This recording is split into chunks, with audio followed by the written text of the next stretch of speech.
वजीर आजम, तीर चलाने का हुक्म दो।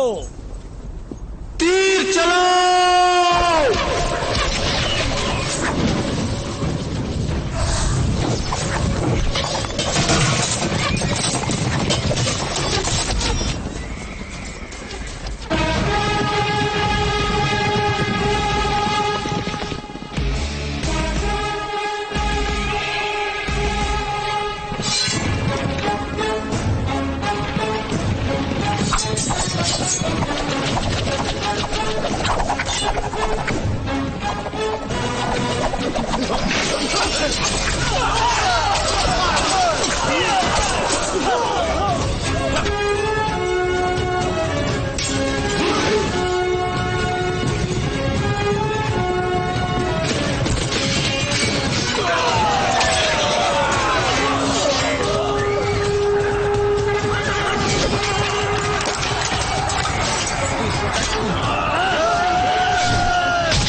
मेरी ये 40,000 40,000 మంది సైనిక వీరుని లెక్క చేయకుండా రక్షణ వలయాన్ని దాటి నా దళంలోకి చొరబడి ధైర్యంగా నా కంఠం మీద కత్తిపెట్టా.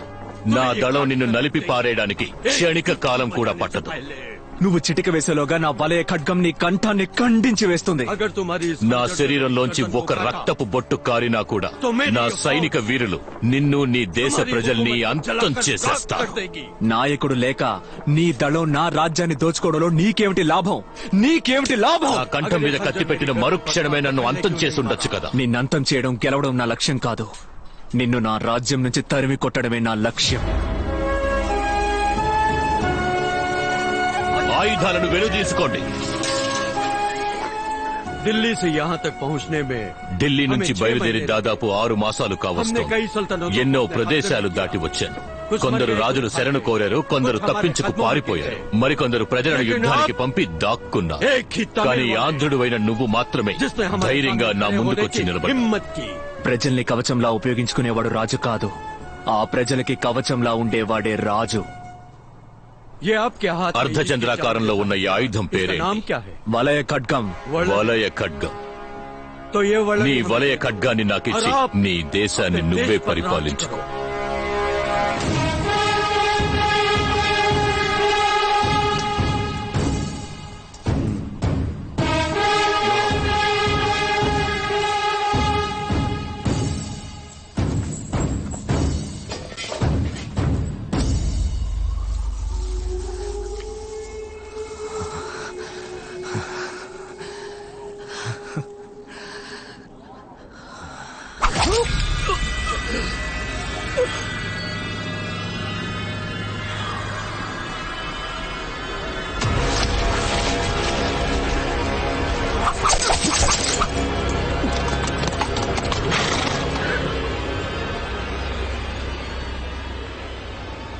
నీ దేశాన్ని వదిలేయగలను, కానీ నా కంఠం మీద కత్తి పెట్టిన నిన్ను వదిలిపెట్టలే.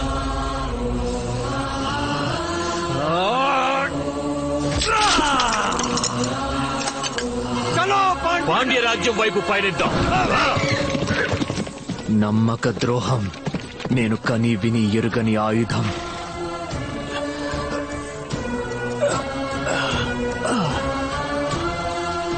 నలభై వేల మంది వీరులతో 5,000 మంది తలపడ్డం ఒకెత్తైతే శూల వ్యూహంతో తలపడ్డం మాత్రం ఒకెత్తు. పరదేశీయుల్ని పరిపాలించడానికి అనుమతిస్తే మన సంప్రదాయం అంతమైపోతుంది. మన భాషని మనకి దూరం చేసి వాడి భాషని మన మీద రుద్దుతాడు. అక్కున చేరనివ్వం, ఎవ్వరిని అక్కున చేరనివ్వం.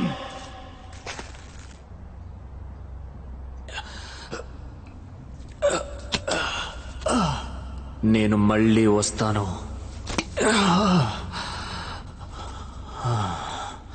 నా పుడమిని కాపాడుకుంటాను.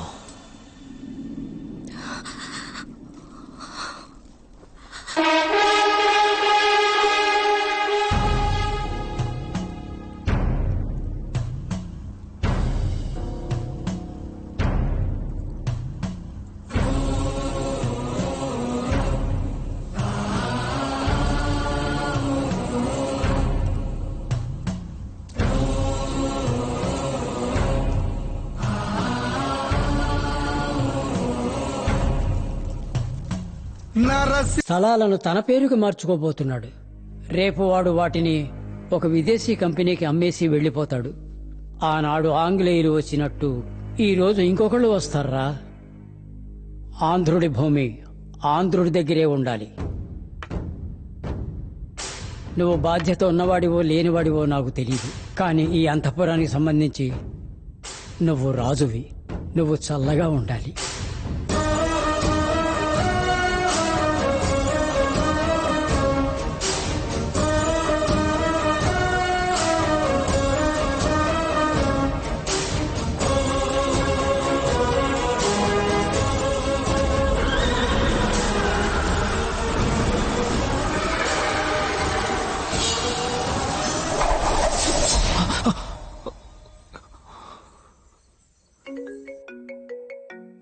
ఏంటి చెప్పు.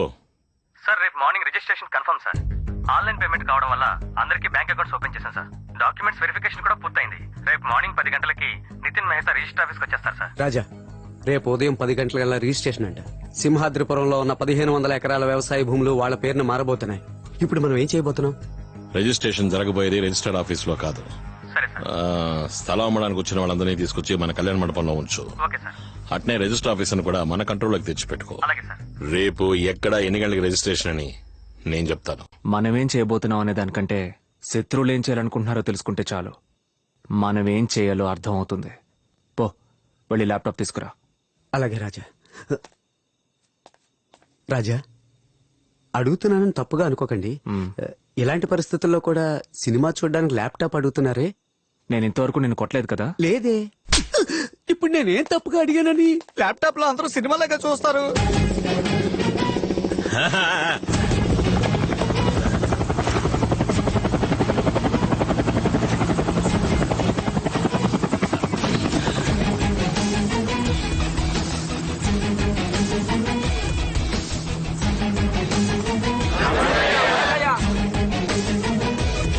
రండి.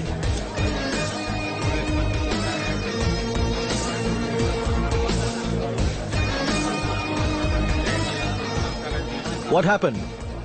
Sorry sir, network problem. చాలా స్లోగా ఉంది. సార్ మీరు రిజిస్ట్రేషన్ మొదలెట్టండి సార్. సార్కి బోల్డ్ పనులుంటాయి. సార్, అందరికీ ఆన్లైన్ లో పేమెంట్ వచ్చిందన్న మెసేజ్ వచ్చిన తర్వాతే రిజిస్ట్రేషన్ పెట్టుకోగలం. ముందు నెట్వర్క్ సంగతి చూడండి. ఏంటయ్యా ఈ ఊళ్ళో టవర్ ఉందా లేదా? All companies' networks are available here, sir. అన్నా ఓసారి చూడన్నా.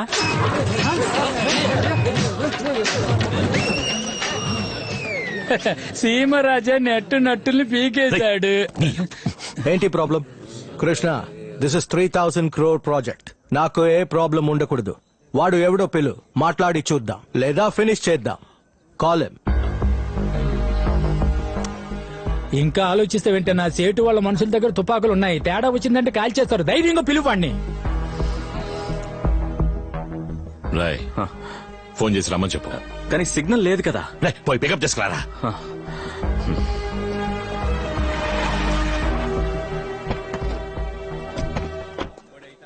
ఏ రాళ్ళు రాలేదా?